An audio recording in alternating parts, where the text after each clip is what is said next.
መሆን አለብኝ። አይ ምን ይሄ ነው? አራት ፋቶኝ አይ ስማት ጥቀሱ ምናምን እኔ ምክንያቱም ቤተሰቦች እየተቆጡ ስለሆነ ፋሚሊ ሲጀምር በዚህ ልክ ደረጃ እናንተም በጣም አብስታችኋል። ላይቭ ላይ ተቀምጣችሁ ስለሰው በዚህ ልክ ማውራት ተገቢ አይደለም።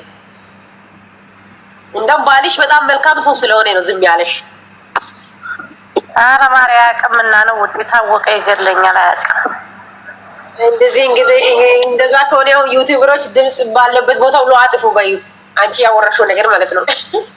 ለምን ላለውኝ አልተሳደብኩም እኮ ይሄን እኮ አጀንዳ ሰጥቷል እኮ ለነሱ ይሆን ታያቸው አጀንዳ ማይሰጣቸው አውቀን እና አጀንዳ ዩቲዩበር ምን ሰርታይ ብሎ ማለት ይሄ ነው ትክክል ነሽ። ግን እሺ እንግዲህ አሁን ትላንትና እንትና እርግዝና ውሸት ነው ተብያለሁ። እንግዲህ አብርሃም ዛሬ ማለት ነው ዛሬ አብርሃም ምን ማድረግ አለበት መሰለሽ? ዲያኔን ኤፍሬምን በውስጥ ታና የሚያወራዋል ሩታ እንትናንም ሜሪን ሲጀመር ሜሪን ይቅርታ ሜሪ መጣች እንጂ ሲጀመር ዳኒን ለምንድን ነው ይቅርታ የሚጠይቀው? ምን አባ ስለሆነ ነው ይቅርታ የሚጠይቀው? ዳኒ እኮ በራሱ ጥፋት ነው የታሰረው።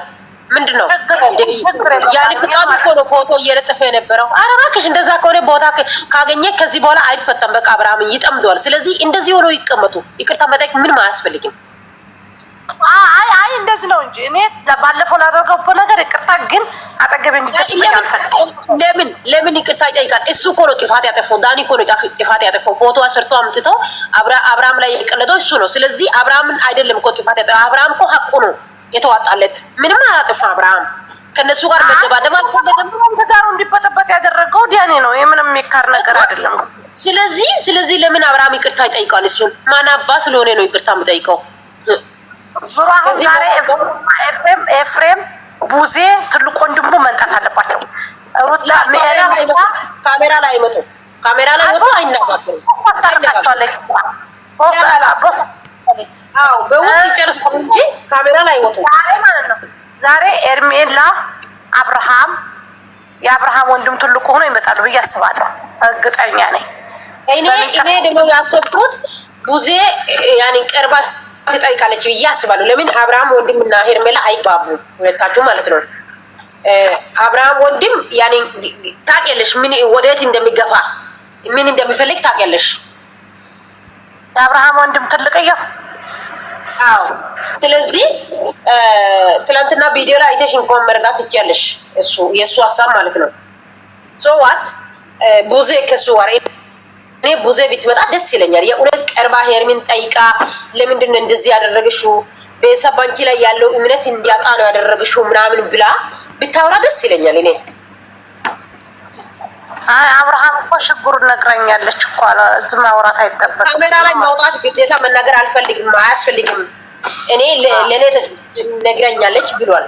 ነገር ግን ቢሆንም እዚህ ጋር ያኔ ወይዘው ማለት ነው እንደ ሌሎቹ ለፍላፊ አይደለማ። ደግሞ አንድ ነገር እኔም በሆን ማረገው ነው። እኔ አርግዤ የመጀመሪያ ልጅን አርግዤ ከ6 ወሬ ለማንም አልተናገርኩም። ለማንም ገባሽ? ቤተሰብ ራሱ አያውቅም። ሆኖ ሳለ ይሄ እኮ ፈጡም ይሄ ነገር እኮ የሚደብቀው ነገር አይደለም። አንቺ ለምሳሌ አሁን ኤርሜላ ጥፋቷ ሂዳ 8 ቀን ማደሯ ነው። 3 ቀን እንኳን ጠፍታ ቢያንስ ቢመጣ ይሻል ነበረ። ግን እሱ ችግር የለውም። ቤት ውስጥ ተቀምጣ እኮ ስልክ አለማንሳት ነው አለቀ በቃ። ስለደነገጠች ማለት ነው።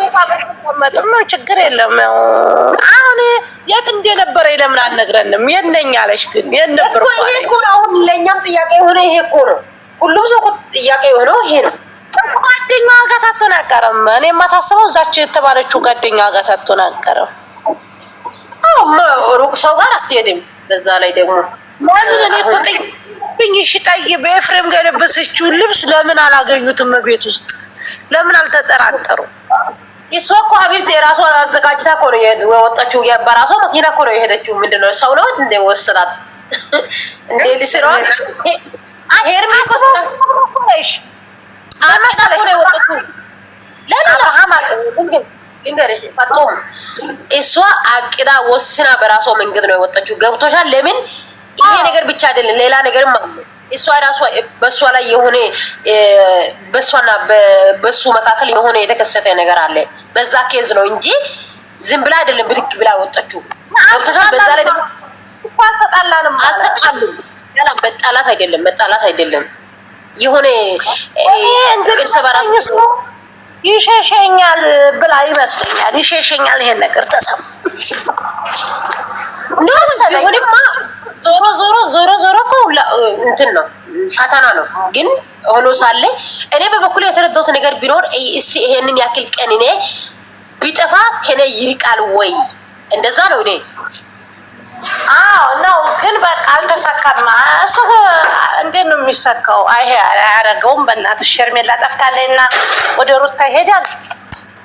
መቼም እንደዛ ነው ነገሩ። እንደዛ ነው የተደረገው። ግን አልተሳካም፣ አልሆነም። እንግዲህ በቦታው ነው መታ ያገኘችው።